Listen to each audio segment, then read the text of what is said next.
Oh hey, Tom Stewart here. Midterm election day coming up on Tuesday, and you know what that means. More negative political ads on TV. I don't think there's one politician in any race that is interested in what is really right for the people. They're only interested in saying what's right to get elected. Instead of solutions, we get finger-pointing and accusations. All of our problems are his fault, so vote for me.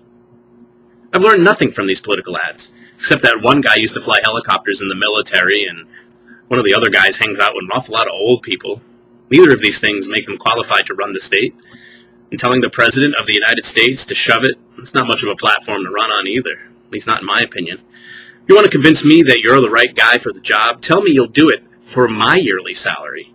Did you know that the governor, attorney general, treasurer, and other politicians in the state of Rhode Island make $100,000 a year salary or more? I don't know about you, but I didn't make that much money in 3 years. The word politics comes from the Latin word poly, meaning many, and the word ticks, which are blood-sucking creatures. Kind of appropriate. These guys are all living in mansions, driving town cars. They take 3 or 4 vacations a year. They've never had to live from paycheck to paycheck. Sure, none of them have ever had to file for unemployment, and I'm sure they're not cutting out coupons from the Sunday paper. They don't relate to us at all. Kind of sick of all these hot-button issues, too, like healthcare, immigration, and Social Security.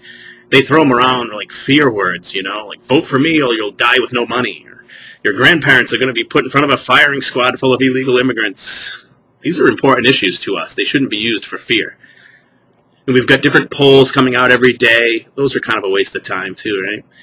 But I do love how politicians who are down in the polls say that the polls are obviously incorrect. But when they're in the lead, all of a sudden these polls are an exact science.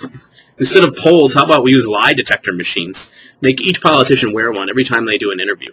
Or during debates, let's make them all sit in dunk tanks, and every time one of them lies, splash right into the water. At least it'd be entertaining. Let's put it this way, I'm not fooled by these negative ads. Taking off your tie and rolling up your sleeves does not make you more like me. And when I see a politician in black and white, I don't automatically think he's evil. Whoa, I better vote for that other guy. He's in color. You know, with all these politicians spending money on negative ads, you'd think that'd be enough to take us out of the recession, right? With all the signs being built, put in front yards of people's houses, you'd think that'd be enough to end unemployment, too. Someone has to make those signs. At least the signs are blocking out all the foreclosure and for sale signs anyway. The problems in our state and in our country aren't going to get better until we start finding politicians who are better. If there was an option to vote for none of the above, that's who I would vote for. Let's keep bringing in new candidates until we can find 1 or 2 who really are out for the better of the people, and not just people who are trying to make a career out of being politicians. I'm Tom Stewart, and I disapprove of all your ads.